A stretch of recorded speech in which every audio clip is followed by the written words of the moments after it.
A sociedade diz: o eu é o mais importante. A Bíblia diz: negue-se a si mesmo. O mundo incentiva: siga seus desejos. Jesus convida: siga-me. A cultura diz: pense igual, seja igual, conforme-se. O cristianismo diz: não se conforme com os pensamentos deste século. Contra a cultura, o Evangelho clama pelo diferente. E aí, tudo bem? Seja mais uma vez bem-vindo ao Contra a Cultura, o podcast oficial do programa Código Aberto da TV Novo Tempo. É um prazer estar com você de novo. Eu sou Bianca Oliveira. Hoje a gente apresenta aqui o episódio número 6 de uma série de 14 capítulos aqui chamada Jó e a Vida no Olho do Furacão. Nessa temporada a gente está aprendendo muitas coisas juntos, lições importantíssimas com a vida de Jó. E você sempre é o nosso convidado especial. Para acessar todos os nossos episódios anteriores, acesse aí novotempo.com/contracultura ou baixe o app de podcast no seu celular e busque aí por Contra a Cultura, tá bom? É de graça, você não paga nada por isso. O nosso título de hoje, se liga: advogados ou promotores? E aí, Isaac, tudo bem? Tudo bem, e eu digo que é culpado. E você, Nayeli? Se for o Isaac, certo que é culpado. Pastor Charles. Condenado. Ih, tá com a barra suja aqui no Contra a Cultura, Isaac. Eu sou um condenado mesmo. Tô sofrendo que nem um condenado, essa foi a palavra de Jó. Ah, é? Nay, e o nosso verso pra gente dar o start? Oi, amiga! Tudo bem? Tudo bem. Gente, Jó 4,17 tá dizendo assim: poderá algum mortal ser mais justo que Deus? Poderá algum homem ser mais puro que o seu Criador? E o nosso guia de estudo?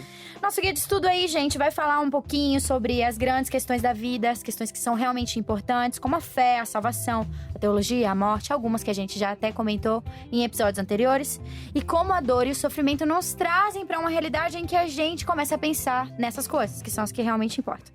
Depois vem aí o amigão Elifaz, que entra aí num debate com Jó, e a necessidade que ele tem de defender a justiça de Deus. A todo custo. A todo custo. E vamos terminar pensando um pouquinho que nós não devemos nos precipitar ao julgar alguém, ou muito menos a dor dessa pessoa. Ai. O episódio de hoje, então, advogados ou promotores, tá pesado, tem tudo a ver com essa situação aí de Elifaz, amigo de Jó, onde ele tentou ser uma advogada, é isso, Isaac? Um advogado de Deus? Ele ali tentou fazer de tudo pra limpar a barra de Deus na frente de Jó, né? E aí ele começa... Só que aí é o que tá, né? Ele começa a jogar a culpa pra cima de Jó. Como se Jó fosse o culpado pelo que tava acontecendo e não Deus. É claro que a gente vai ver, né, spoiler aqui do final do julgamento, que os dois estavam errados, né? Mas Jó realmente ele não tinha culpa no sentido de... Não era uma causa de uma impiedade que ele havia feito, né? Ele realmente estava sofrendo por algo que a gente não consegue ver ali no momento, mas que a história dele vai revelar pra gente. Só que aí ele faz, e os outros amigos ali vão começar a descer além em Jó, e falar: não, você negligenciou a causa da viúva, não alimentou o pobre e tal. Então a culpa é sua, no fim das contas. Que é o que a gente... É um pensamento antigo já, né? A gente citou os discípulos no episódio anterior. Vê esse cego aí, foi porque ele pecou ou o familiar dele pecou, né? O que aconteceu? A culpa é de alguém, né? Alguma coisa aconteceu, por isso que ele tá cego. E esse... Não, a explicação de Jesus não tirou o foco disso, né? De que não é porque eu pequei que eu recebi isso, ou porque eu não pequei, por isso que eu estou sendo abençoado. Não tem nada a ver com isso, né, pastor? É sempre o lance da meritocracia, né? É o que eu fiz, então agora eu tô pagando por isso, e Deus tá me castigando por isso, e Ele tá pesando a mão por isso. Ou, em contrapartida, é porque eu fiz, que eu tô sendo abençoado por Deus, porque eu fiz por merecer, eu obedeci, eu cumpri as regras, eu segui o circuito aqui que me propuseram, e agora eu tô sendo beneficiado por isso. Você percebe que Jesus vem, ou a Bíblia, né, de maneira mais abrangente, vem e começa a sabotar esse pensamento, mostrando pra gente que a resposta pra isso não é tão simples e é muito maior do que a gente imagina, e a história de Jó vai dando várias pistas pra isso. A gente vai ver agora que o episódio anterior faz a gente ter empatia por Jó, se colocar na posição de Jó. E aqui, no contexto desse episódio da lição 6, eu olhar pra mim, cuidando pra não fazer determinadas coisas que os amigos de Jó... Vamos entrar no outro contexto agora. Eu não tô mais dentro da pele de Jó, mas sim dentro da pele do amigo. Dos amigos, né? Que tipo de comportamento eu tô tendo? Será que eu não tô sentindo assim? Ah, não, fulano falou tal coisa. Ele tem que entender que Deus é bom, Deus é justo. Não, eu tenho que racionalizar. Eu tenho que trazer a Bíblia aqui, porque eu vou mostrar pra essa pessoa que ela não tá certa. Que tá tudo errado que tá na tudo vida errado, dela, ela tá e colhendo. que ela tá colhendo, que não sei, que não importa. Mas que muitas vezes a gente tá se colocando nesse papel. A gente Nesse se papel sente de atacar? ofendido, de atacar. Uhum. A gente se sente ofendido mesmo quando a ofensa não é a nós, vamos dizer. Mesmo que alguém estivesse ofendendo a Deus diretamente, por que a gente se ofende e sente necessidade de ser advogado de Deus? Olha aí. Então o que tá acontecendo aqui é o seguinte.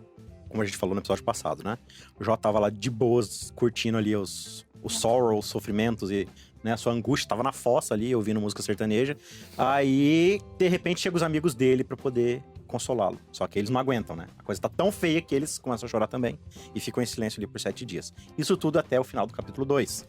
Aí no capítulo 3, o que acontece? Jó, ele começa a falar, é o seguinte, a vida é uma desgraça.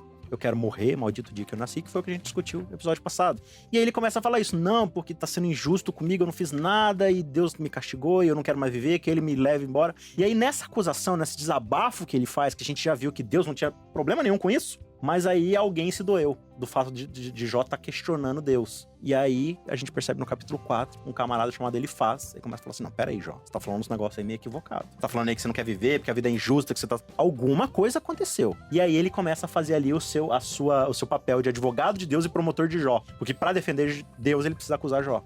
E aí ele vai falar, olha, você já viu alguém sofrer sem merecer? Você já viu algum justo sofrendo? Né? E Jó tá pensando assim, sim, eu, né? Mas enfim, tudo bem. E aí ele vai montando o seu caso pra provar que Deus, ele é justo, ele é bom e ele só age com bondade. E Jó fez alguma coisa pra merecer isso. E aí por alguns capítulos a gente vai ver justamente esse diálogo, né? Jó tentando se defender e explicar que na verdade ele tá sofrendo. E ele faz acusando e acusando e acusando Jó. É interessante a gente pegar isso e trazer pro nosso dia a dia. Porque às vezes nós, como seguidores de Cristo, como pequenos cristos nesta terra, como cristãos, a gente pega a palavra, mas não pra aliviar. A gente pega a palavra pra atacar, né? E aí isso complica mais a situação. Se a gente for olhar, não é muito comum a gente ver Jesus utilizando essa tática quando esteve na Terra, né? Ele não usava a palavra pra atacar. Ele só queria trazer bênção, paz, para que a pessoa se libertasse, para que a pessoa saísse do pecado. Ele trazia o que era bom, palavras de ânimo, de conforto, e não o contrário. E aí, pastor? Ele traz uma palavra dura para aqueles que estavam duros, né? E uma palavra de graça para aqueles que estavam de coração aberto. Então, você vê nisso até a flexibilidade, né, da estratégia de Cristo. Mas é interessante, né? Trazendo para os nossos dias como a gente se comporta como ele faz às vezes, né? Tentando defender Deus, quando a gente vê uma situação, com Deus não se brinca, né? A gente usa muito essa expressão, né? Com Deus não se... Viu só? Foi brincar com Deus. Viu só? Foi Deus que fez. Viu só? Você mexeu com as coisas.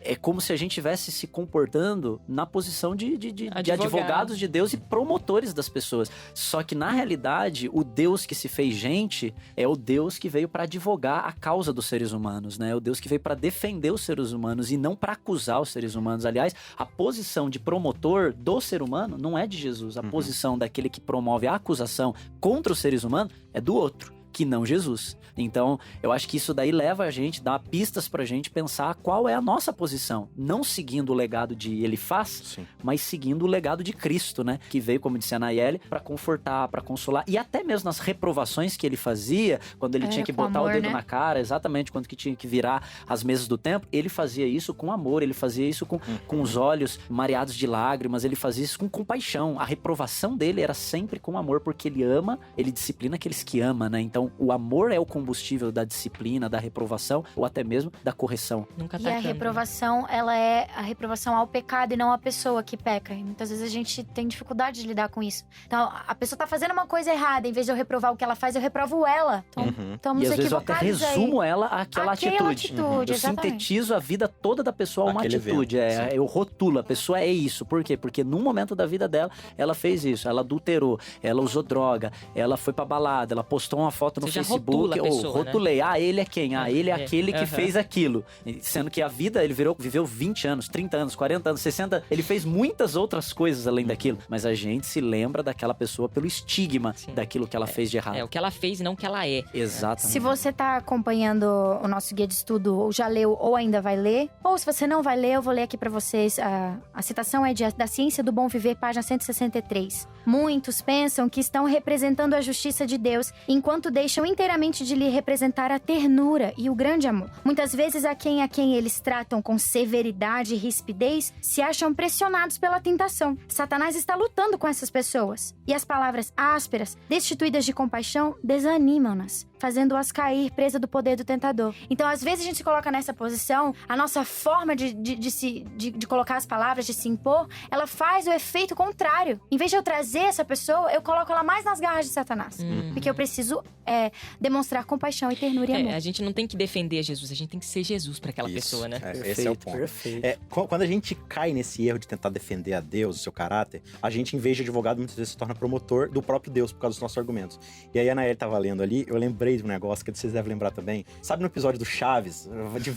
Cara, é muita espiritualidade isso. Épico. Né? O Chaves é. Todo mundo lembra daquela situação que a Chiquinha sempre faz, de que quando alguém começa a xingar o seu Madruga, ou fazer alguma coisa com o seu Madruga, ela começa a defender ele. Você tá fazendo isso com meu pai? Você não pode fazer isso com meu pai só porque ele é magricela, feio, pobre, sem talento. Aí ele mesmo. Aí ele, Chiquinha, por favor, Chiquinha. Beleza. E sabe que a gente defende Deus desse jeito? Não, claro, dessa forma caricata, mas pensa bem, a gente lê na Bíblia um Deus que pros maiores transgressores ele se faz carne e morre por eles. Aí hoje, a gente prega um Deus que derruba um avião de uma banda só porque eles cantavam músicas profanas. Ai. Peraí, esse é o Deus que morreu na cruz ou o Deus que não suporta ver alguém falando palavrão que ele já quer derrubar o avião?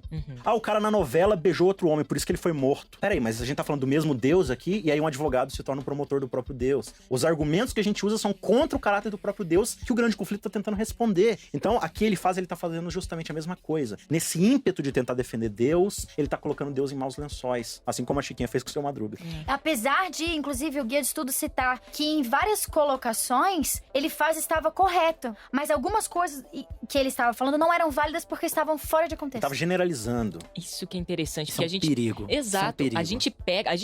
Assim, é legal a gente começar a criar consciência que a gente precisa estudar. É lógico que em vários momentos da sua vida você deve ter falado várias besteiras em relação à Bíblia, à palavra. É lógico, sempre. Exato, é super normal. Mas você precisa buscar. E buscando a cada dia mais. Porque se você se contenta com aquilo, não, isso aqui é verdade, pronto, aprendi, tá tudo certo, tal, não sei o quê. Se você não começar a criar uma maturidade em relação ao conteúdo bíblico, em relação ao conteúdo da palavra... Peraí, você vai estacionar e vai começar a pregar coisas totalmente fora do contexto. Bianca, né? não tem uma coisa mais perigosa. Claro que tem, mas essa é uma frase generalizadora. Mas não tem um perigo maior do que você falar, eu já tenho toda a verdade. Não, aí... Essa nunca foi a posição da nossa igreja e não pode ser uma posição nossa como indivíduos. De achar que eu já tenho tudo revelado e eu já sei de tudo. Sendo que a vida do cristão é uma vida de experiência, que ela vai crescendo, ela vai amadurecendo, ela vai se santificando. Isso sabota a nossa própria compreensão de que a verdade é progressiva e de que a compreensão da verdade ela é progressiva. Né? Mesmo eu já tendo a verdade, talvez eu não saiba tudo sobre ela. Exatamente. E também deixa a fé num estado meio estagnado, né? A vida espiritual, ela parou. não tem mais Cheguei. Tem o diploma master aqui do É. conhecimento bíblico. Já tirei meu exame da OAB, partiu defender Cristo. Exatamente. E a eternidade passa a não fazer sentido. Porque se a gente entende a eternidade como um processo de crescimento contínuo, no conhecimento... Fazer o que no céu, né? Não tem mais nada pra conhecimento aprender. do amor de Deus, do caráter de Deus, da beleza da história da redenção. Então, pra que eu vou lá? Eu já descobri tudo, eu já conheço tudo, eu já sei tudo. Isso é um perigo. E é interessante que quando a gente tá falando desse assunto, né, de julgamento e tal, o cuidado que a gente tem que ter ao emitirmos opiniões, principalmente para as pessoas que sofrem, né? Porque às vezes, que aconteceu com Elifas, né? Enquanto eles estavam quietinhos ali... É Elifas que pronuncia? Ou ele faz? Ele Uau. faz. Ah, Ele é? faz. Ele faz ou Elifas? O Z da tônica. Ok, ele faz. Ok, vamos Obrigado. lá. É o erudito. Desculpa, Não, deixa Charles. o Isso no erudito. português, né? Se Deixa- falar do deixa o hebraico. Ok, amigos. Mas ele faz, enquanto ele estava quietinho, tava tudo maravilha, tudo bacana, tudo tranquilo. Mas quando ele começa a falar, aí ele se perde, ele se confunde no próprio discurso dele. Às vezes a gente encontra uma pessoa em sofrimento e a gente já quer emitir opiniões, a gente já quer fazer um discurso, a gente quer aliviar a pessoa com um arrazoado teológico, dando pra ela um livro, dando pra ela explicação, não, mas é porque é isso. E às vezes a pessoa só quer ser ouvida, às vezes a pessoa só quer ser percebida, só quer ser sentida ou quer só ter uma companhia, alguém do lado dela. E quando a gente julga, a gente se põe numa posição que a gente é tão conhecedor, né? Quando, na verdade, é só Deus quem conhece tudo. Só Deus que sabe o bem e o mal. Só Deus que tem a consciência de onde essa pessoa veio, o que ela sofreu. Então, eu não tenho direito nenhum de achar nada, gente. Sério, a gente precisa se colocar no nosso lugar. Exato, a gente não sabe nem coisa sabe Nem não. sobre a gente gente não sabe mesmo. nem se conhece. Imagina conhecer o outro de fato, o que ele é, não o que ele faz. Ele faz aí. Pronto, eu Ele sabia. Ele faz ou ele faz? Ele faz, não sabia o que ele faz. Você que está Eu tava ouvindo, esperando conte esse comentário. Quantas vezes aparece, ou a gente menciona o termo ele faz. Ele faz. Tem que Ele contar faz. quantas vezes apareceu ele Eu faz. sabia que essa piadinha ia surgir. Mas a gente tava falando sobre conhecimento bíblico, da gente, né, ir prosperando nesse lance de conhecer a Bíblia e tal, amadurecendo e tal. Às vezes a gente olha pra figura do pastor e coloca sobre ele a responsabilidade de interpretação bíblica. Quero bons sermões. Né? Ai, o sermão de hoje não foi legal. Nossa, ele não me expôs muitas coisas. Não, peraí. Não teve história. Não teve Não fez história, não chorar. fechou legal. Foi uma nota 6. Mas é tão engraçado isso, né? Porque a gente às vezes se coloca criticando o catolicismo, né? Que é o padre vai lá e lê. E que no passado as pessoas nem tinham acesso à Bíblia. Hoje em dia a gente tem acesso à Bíblia e a gente não lê. E a gente continua deixando o padre subir e falar pra gente o que tá escrito e o que não tá Que é o escrito. que acontece hoje em relação a pastores, a líderes, a bispos, enfim, apóstolos. A gente coloca sobre esses líderes espirituais ou religiosos de que eles precisam mastigar o conteúdo bíblico e transmitir pra gente. Engolir. Isso daí é um risco que a gente incorre na vida cristã constantemente, da gente criar essa dependência, né? Dessa mastigação da Bíblia pela outra Pastor pessoa, Charles, né? você é pastor, certo? Sim. Então me responde uma coisa. Eu sou obrigado a acreditar em tudo que você fala lá na frente do púlpito? Faltam poucos minutos, mas você pode responder pra gente, que Ainda agora eu tô dá tempo, curiosa. né? Responde rápido que eu Se ainda não tenho der- uma coisa que eu tenho que falar. Vamos continuar falando aqui, deixa pro final essa Então daí, ok?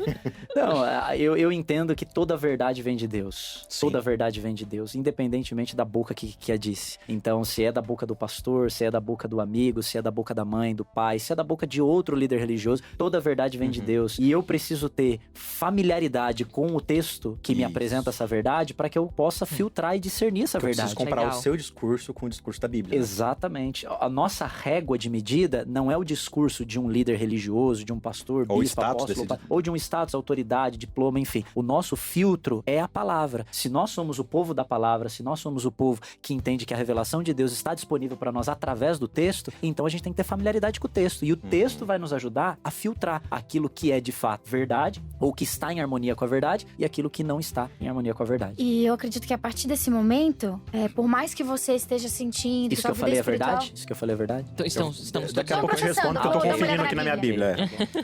A partir desse momento que eu imagino que estou buscando mais a Deus, estou lendo mais, estou aprendendo, estou sabendo mais, e eu chego num ponto em que eu acho que a minha opinião é critério para outros, eu já tô equivocada de novo. Porque cada um tem direito de ter a sua vida e a sua experiência espiritual com Deus através da palavra. Não sou eu quem defino, não é o pastor quem define. Aliás, o mesmo texto pode ter um impacto sobre você Que e vai que ter vai outro ser em outra diferente pessoa. sobre mim. Exatamente. E é interessante que parece não, eu acredito que quando Jesus esteve nessa terra, era exatamente isso que ele queria desenvolver nos discípulos, né?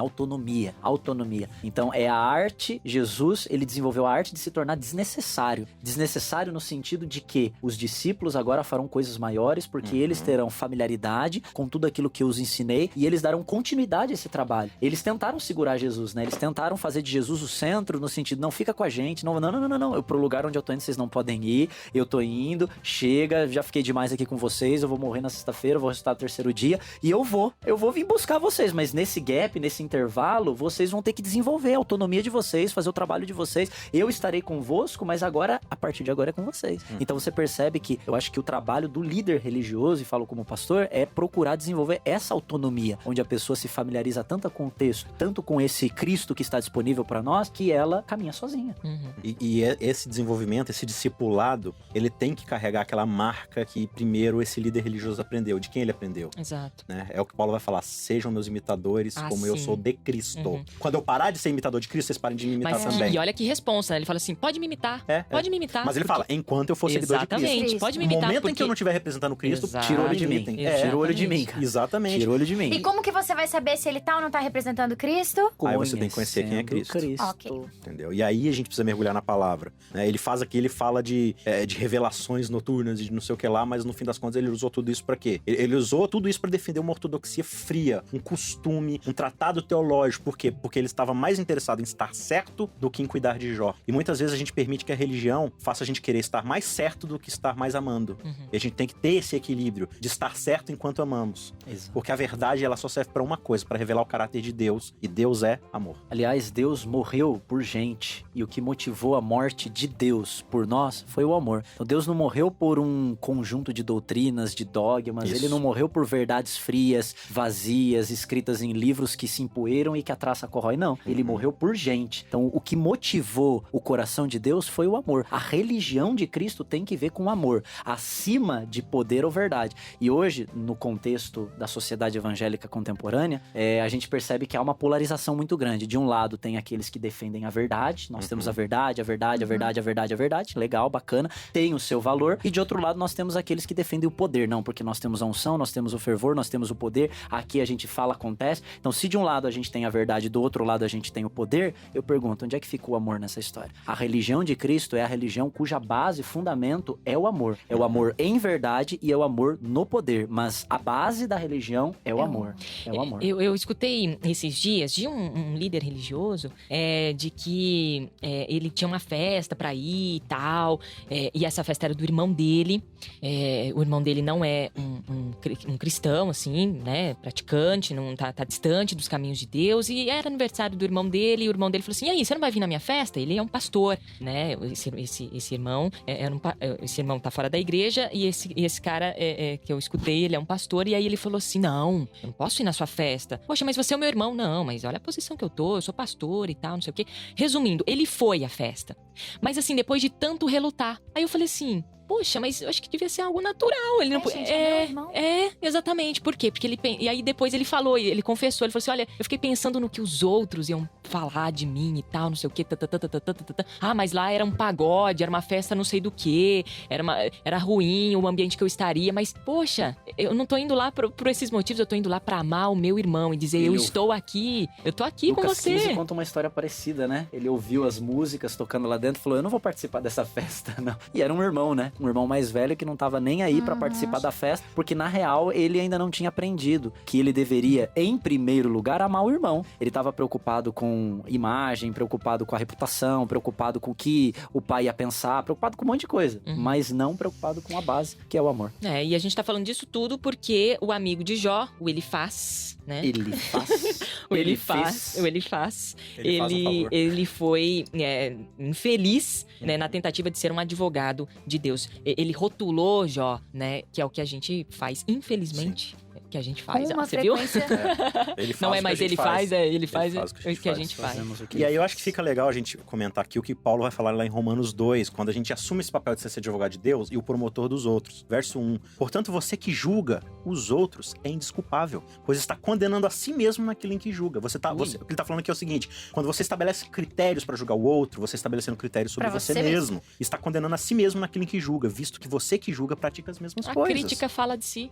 Né? Sabemos que o juízo de Deus contra os que praticam tais coisas é conforme a verdade, ou seja, é conforme o caráter dele, não conforme os seus preconceitos, os seus paradigmas, é conforme o caráter dele, então deixa ele julgar, não faça esse papel, seu papel é ficar de boca calada, de mão dada, em silêncio, no escuro do sofrimento das pessoas. Aí a pessoa que nos ouve fala, nossa, mas eles estão num estágio, vocês aí do Contra a Cultura estão num estágio assim, espiritual, lá em cima, né? Vocês são maravilhosos, vocês estão me colocando como pecador. Não, isso serve pra mim. Eu acabei de estabelecer aqui um paradigma que vai seguir pro meu próprio julgamento. Exatamente. O que eu falei aqui vai servir pra mim, não pra todos nós aqui. Isso toca muito. Isso é muito forte. Entender essa responsabilidade. Todo mundo debaixo da condenação aqui, do mesmo jeito. E é interessante que quando a gente julga, geralmente a gente tem a tendência de querer avaliar os motivos ou as intenções das pessoas. Coisa que a gente não é capaz de fazer. A gente não tem essa prerrogativa. Não tem esse conhecimento. Exatamente, a gente não consegue avaliar o que tá no coração da pessoa. Fulano de tal bateu o carro. Provavelmente estava dirigindo muito rápido. Não, porque eu conheço, ele tá fazendo isso. Não, ele é sempre assim mesmo. Não, ela eu já ouvi histórias dela que você nem imagina. Ou Deus que tem que ter muita misericórdia de nós. Não, mas a culpa é de quem? Herdeiros né? de Elifaz. Mas assim, quem tentou fazer isso foi Satanás. Quando Satanás começa a história de Jó, ele questiona as motivações de Jó. Então você percebe que o julgamento que ele faz de Jó é baseado nas motivações que ele não tinha prerrogativa de conhecer. Então, quando Deus fala pra ele assim, né? Viste o meu servo Jó, ele é justo, ele é reto, ele é íntegro, ele desvia do mal. Satanás vira, mas também, né? Ele faz isso porque o Senhor cerca ele de benesses, de coisas boas, de dádivas, de presentes. Em outras palavras, Satanás está discutindo as motivações de Jó. Ele está dizendo assim, ele faz isso por interesse. Rotulando. Está julgando Jó. E mostra que Satanás não tinha conhecimento nenhum absolutamente de nenhum. Jó. É quase como se o discurso... Caiu a casa de Satanás, na verdade, no final. É quase como se o discurso de Satanás continuasse reverberando no discurso de Elifaz. E aí a gente precisa lembrar no uma nosso, coisa. às vezes, né? A gente só precisa lembrar uma coisa. O nome Satanás significa aquele que acusa os irmãos. Cuidado para, ao achar que está defendendo Deus, você está simplesmente cumprindo o papel que é do diabo. Uau, forte, hein? Terminamos aqui esse episódio. Calma, o que aconteceu? Seu celular caiu. Todo mundo sobreviveu? Ixi, meu celular de novo. Cuidado você que julga seu irmão e não ser culpado na Olha queda aí, prova. seu irmão, gente, olha, até o suas final, quedas, né? até o final dessa nossa série aqui, eu acho que eu vou ficar sem celular. Sem celular. Infelizmente, né? São escolhas aqui. Mas enfim, vamos lá, gente. Semana que vem a gente vai discutir aqui mais um tema muito especial aí sobre Jó, entendendo um pouco mais sobre a história de Jó e aprendendo com a história dele. Jó e a vida no olho do furacão. O furacão tem tudo a ver com a nossa vida, né? Então, tá bom. Somos todos furacão. Somos. Isaac, valeu, até semana que vem. Até a próxima. Valeu, Nai. Até, gente. Valeu, Pastor Charles. Valeu, Bianca. Valeu, Isaac. Valeu, Nayeli. Valeu, galera. Até a próxima. Até a próxima, até semana que vem. Contra a cultura. O evangelho clama pelo diferente.